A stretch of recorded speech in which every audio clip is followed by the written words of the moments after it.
Okay, this is a tutorial on how to make a reinforced sphere. It is my first tutorial video, and actually it's my second attempt at my first tutorial video. My first attempt didn't end very well. God. Anyway, I've calmed down since then. I'm gonna try again on how to do this.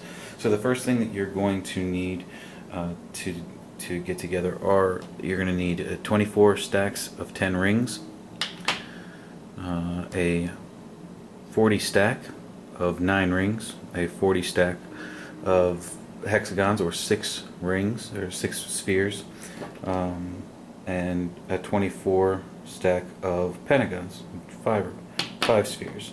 Now this was 24 stacks of 15, but I've used most of them to make the subunits, and I'm going to show you how to make these subunits like this. This is that part that I've already used.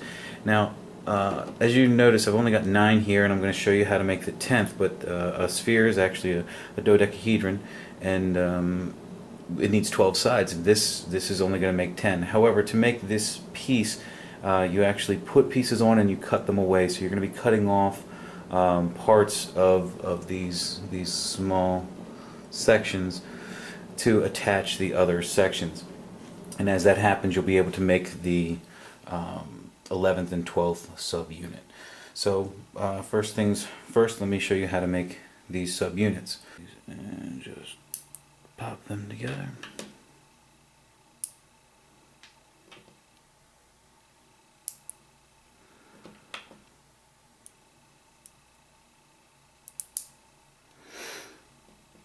And then just keep going around.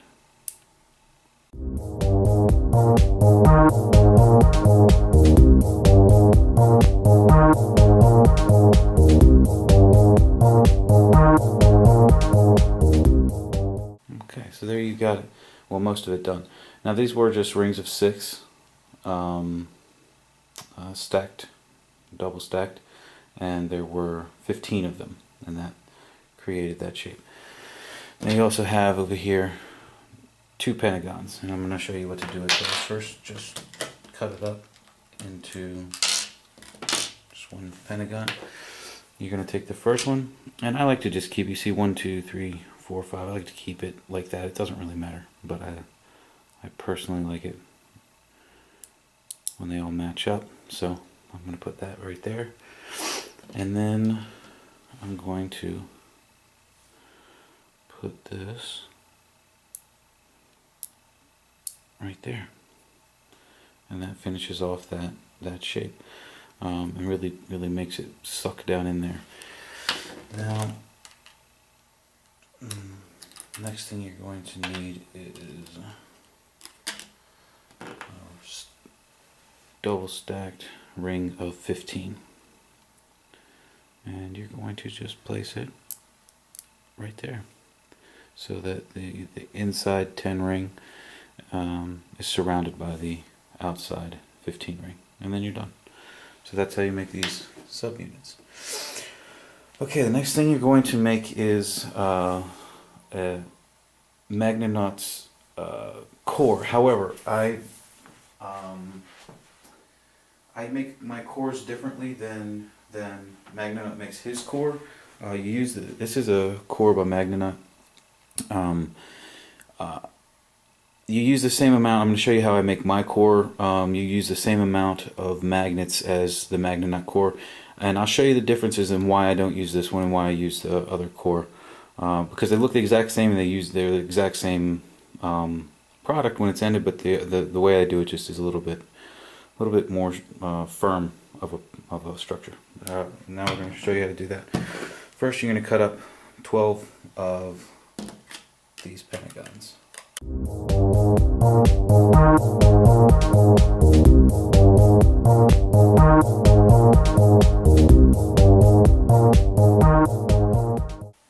What you're going to do is you're going to take these and you're going to just pop them together. And this shape. Now you're just going to keep going around, and you're going to create a little ball.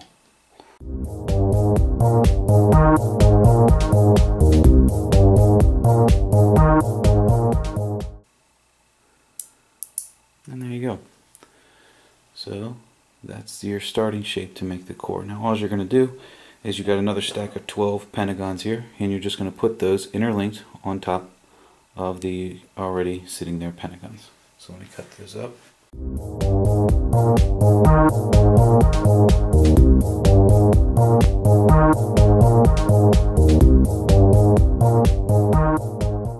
Okay, so pretty easy.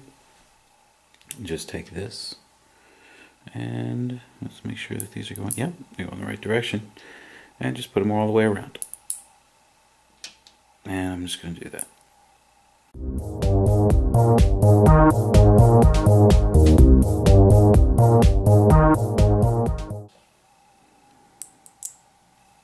Okay, so now you have this little shape right here. So the next thing you're going to need is this ring of 40 hexagons, and you're going to need to cut those up into stacks of 2 so that you have 20 double stacked rings here. So I'm going to go ahead and cut that up.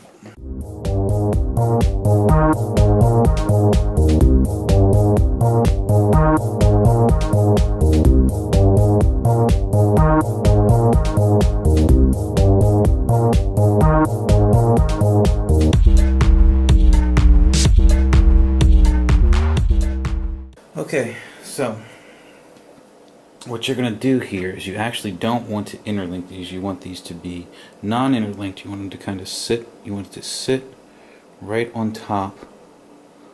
I don't know if you can see that real well, but you want to place it down so that, oops, so that the hexagon sits right on top of these 3 pentagons. And it's kind of tough to get started, but if you do that, it sits it right down on top now. I see what, yeah, I've got the right polarity here. And just keep going around, sitting these right on top.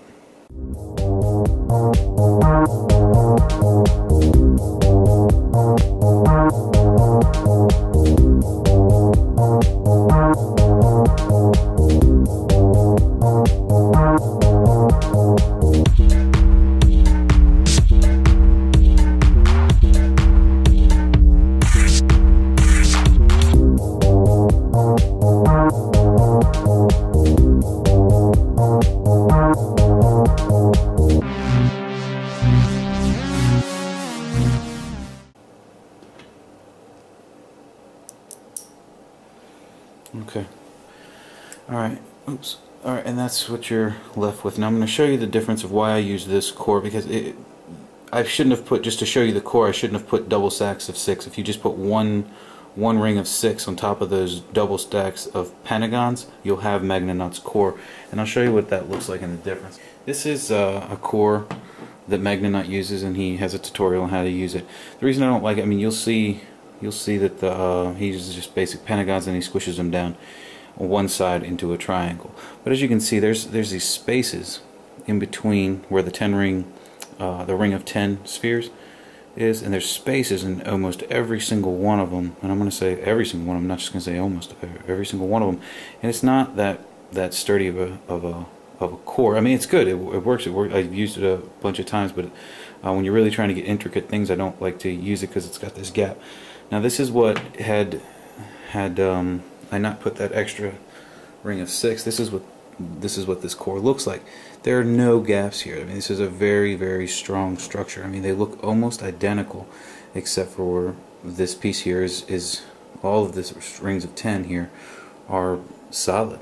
There's no gaps. There's no gaps in any of them. Looks a little bit different, but they use the exact same amount of spheres. And the core I use is just a little bit stronger, in my opinion. Okay, anywho.